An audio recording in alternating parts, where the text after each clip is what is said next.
Fala pessoal, beleza? Boa noite. Fazer o recap de hoje, tá pessoal?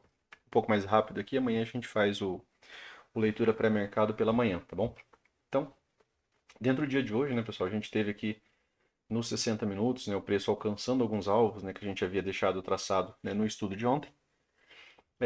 Primeiro alvo, né, a princípio desse pivô maior, tá? A princípio a gente trabalha esse fundo aqui, ó, porque ele é o fundo, né, mais próximo. Também basicamente é a mesma região, ó, desse fundo duplo aqui, né, que era uma possibilidade de fundo duplo, um ponto de pausa anterior.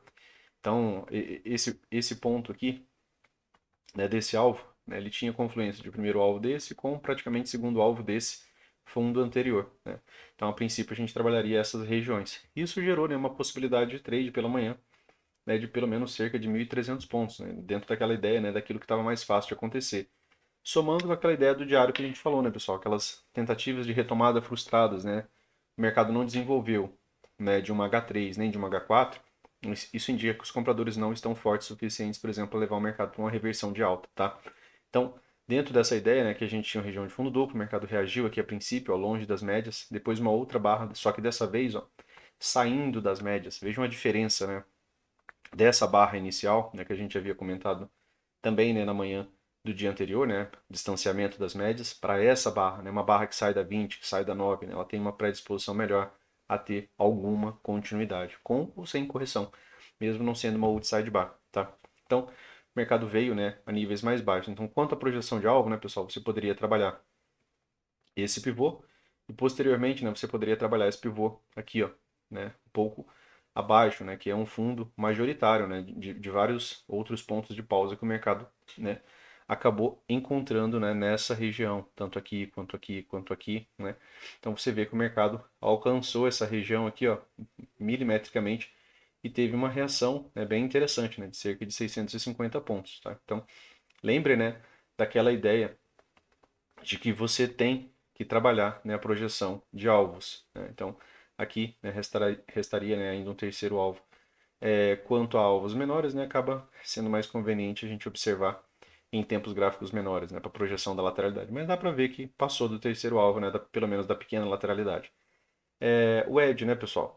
Movimentação de três puxadas. Ó, Luciano, aqui eu tenho 22 fechamentos. Aqui eu tenho o dobro, né, praticamente. Né, eu teria 20 fechamentos a mais, né, do que essa região.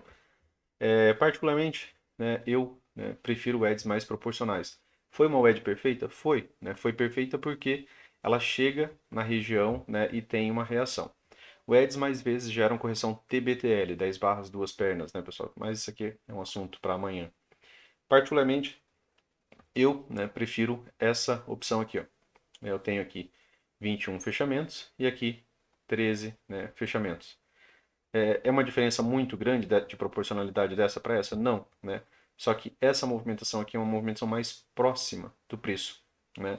Eu tenho um fundo mais baixo, depois um outro fundo mais baixo e um outro fundo mais baixo aqui onde o preço chegou. E ele também teve uma reação. Isso daqui a gente chama de nested wedge, né, pessoal? Quando a gente tem várias possibilidades, né, de estar ligando wedges, tá? Elas são possíveis, né? São possíveis de serem ligadas. Então, aqui é uma região, né, para se realizar lucro, né, e não se vender. Tá? A gente não vende baixo no canal, devido à possibilidade de correção TBTL. Tá? Então, aqui no 15 minutos, a gente teve uma grande barra rompendo a lateralidade. Essa barra ela deveria, né, te convencer a vender. Tá? Ela vinha, né, de uma lateralidade, ela fecha abaixo, né, da lateralidade, restando somente, né, a questão da barra de continuidade, né, pessoal, para que o mercado, né, alcançasse alvos, né. A gente fala, né, do segundo alvo da lateralidade, aqui no 15 minutos a gente já vê que ele já foi alcançado, e aqui, como falei, né, ele já tinha, a gente via claramente, né, que ele já passou, né, do terceiro alvo. E aí ele veio também pagar aqueles alvos macro do diário, né, que seria a região, né, de terceiro alvo desse pivô, né, e também a região de 61.8, né, um teste dessa movimentação aqui. Tá? Ainda, né, aqui no 15 minutos, barra 1, muito boa. Continuidade, né, pessoal, dessa movimentação em microcanal, tá? Você não tem correção, certo? Eu tenho aqui uma H1, ponto de realização de lucro, né? Mercado reagindo a pontos de realização de lucro. Aqui era aquele alvo macro, né, que a gente havia deixado a linha para o dia anterior. Então aqui eu tenho uma H1, certo? E eu tenho aqui uma venda de L1. que ainda assim levou uma pequena continuidade. Depois a gente tem uma venda aqui, né, de L2, né, uma L2 na 9, né, não foi uma L2 na 20, e que também teve ainda uma excelente continuidade. Então eu tenho uma primeira tentativa de retomada, depois eu tenho uma segunda tentativa de retomada. Isso daqui também atua, né, como um topo duplo, uma bandeira de baixo em forma de topo duplo, né, pessoal? A gente consegue visualizar um topo duplo levemente mais baixo, o que é confortável para a gente, né, continuar vendendo, porque a estrutura aqui mantém-se, né, como uma estrutura de baixo. Trouxe ainda o preço à nova mínima, né? Depois disso daqui, né, aí já teve uma movimentação bem mais lateral, né? Mais uma vez, ó, a gente tem uma lateralidade aqui que perdura cerca de 18 barras. A gente pode trazer essa movimentação daqui 19 barras. Então essa lateralidade pode gerar algum tipo de tendência quanto à continuidade, né? E, né, quanto a setups, né, a gente conversa um pouco pela manhã. Mas eu acredito, né, que vocês já estejam bastante habituados, né, e já participando, né, de movimentações. E parabéns, né, para a galera que operou hoje. Alguns amigos me mandaram alguns trades ali que realizaram. Fase forte, né, pessoal, da tendência. Aqui, ó. Lembrem, né, daquilo que a gente vem conversando com vocês, né? Isso daqui, fase forte. Se essa barra 1 não conseguiu te convencer a participar, a operar, busque backtest, né, de cenários como este aqui, ó, uma consolidação nas últimas horas do dia e um rompimento inicial. Mais vezes você vai ver esse tipo de rompimento gerar continuidade, isso vai ser rápido, então você precisa se treinar para participar disso daqui. Sem treino, fica bem difícil, né, da gente conseguir participar desse tipo de movimentação, tá? Gatilhos de entrada, né, aqui tiveram vários, né, excelentes movimentações. Aqui gatilho, aqui gatilho, aqui gatilho mais próximo da 9, aqui gatilho mais próximo da 9, barras menores gerando movimentações mais amplas, né? Preferencialmente eu prefiro gatilhos de barras menores, né? Já expliquei isso para vocês, o porquê. Aqui, né, você teve, né, uma grande barra, né, uma barra grande que não tem continuidade. Lembrem que aquela ideia, né, ela sempre precisa de continuidade, né? Uma barra sozinha ela não consegue gerar uma movimentação. Aqui ainda teve um microcanal de alta, mas se você racionalizar um pouco as coisas, né, você olha aqui, ó, microcanal de alta, travando na região da VWAP, foi basicamente onde a gente fez o mesmo trade de venda no dia anterior. Preço entre a 50 e a 20, né, uma região comum de lateralidade, construindo um setup de venda, né, que é um setup bem confortável para a gente. Né? Até comentei com um dos amigos, né, que uma venda, né, antecipada para essa movimentação, uma venda alta antes, antecipando, né, a própria L1, né, a própria perda de mínima, seria, né, quando o mercado consegue, né, dar venda, né, por exemplo, em alvo. O mercado dá uma venda aqui ó, no segundo alvo. Se ele chega no segundo alvo, seria uma possibilidade de você vender no risco, antecipando até mesmo a perda de mínima do gap de média. Tá? Seria uma possibilidade. Isso dentro de um contexto correto, pensando, né, em toda essa movimentação. Opa, Luciano, eu tenho aqui ó, toda essa movimentação. Essa correção aqui ela é forte frente a toda essa movimentação? Não, ela não chega nem no 38,2. Né?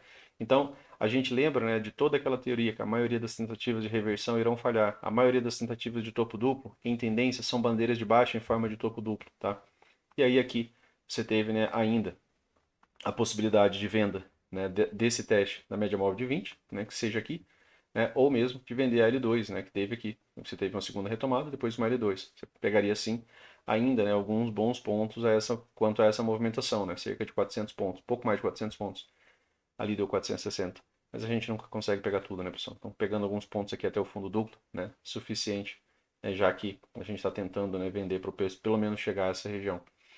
Depois do gap de média, foi uma venda melhor, porque ela é uma venda mais alta, para algum tipo de teste da mínima da tendência, uma possível parcial na POC, né? Seria um trade também bastante razoável, né, de se fazer. Depois disso, né, o preço acaba alcançando aqui, né, também pequenos alvos, né, dessas movimentações. Ó. É, toda vez que você tem um pivô, você pode trabalhar isso aqui. Ó. Opa, Luciano, faz sentido. Ele alcançou esse primeiro alvo. Depois desse primeiro alvo, ele travou. Né? Então, aqui você teve, né, ainda como venda confortável, né, como falei, essa L2 aqui, né, próximo da média móvel de 20, a L1 do gap de média, ou mesmo a própria L2, né, do gap de média, ainda havia espaço, né, para você testar a mínima da tendência, ou pelo menos testar a POC. Depois disso, né, lateralidade, né, a gente não tem mais nada aqui no dia de hoje. Uma lateralidade bastante duvidosa, né, uma lateralidade, né, que não gera grande deslocamento do preço. Então, isso daqui também pode gerar algum tipo de aceleração para o dia seguinte, né, retomando aquela ideia do estudo anterior, beleza? Então, para o estudo de hoje era isso, pessoal. Amanhã pela manhã a gente refaz aquele nosso estudo quanto à probabilidade, alvo, possibilidades. Valeu!